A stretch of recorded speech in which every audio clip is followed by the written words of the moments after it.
How to turn a photo into a video. First, everyone will download the Matter AI app for me. You can go to the Play Store or the App Store to download it. Then open the Matter AI app. Select Get Started with Matter AI. Sign in with your account. Select Next. Select Allow. Tap on the circular icon. Tap the plus sign. Select Gallery. Select the photo you want to turn into a video.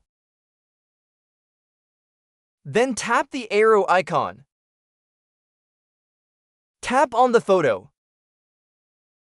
Select Animate. And enter the command to turn the photo into a video. For example, here I want to turn the photo into a video of a boy walking. I will enter the command a boy walking.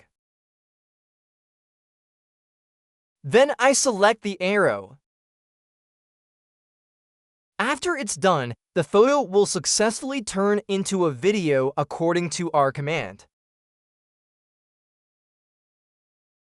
You can also add music here. Now, if you want to save this video, select the three-dot icon. Select Save. The video will be saved to your photo gallery. So I've shown everyone a super simple way to turn a photo into a video. If you enjoyed the video, please give it a like, share, and subscribe to the channel. Thank you all very much.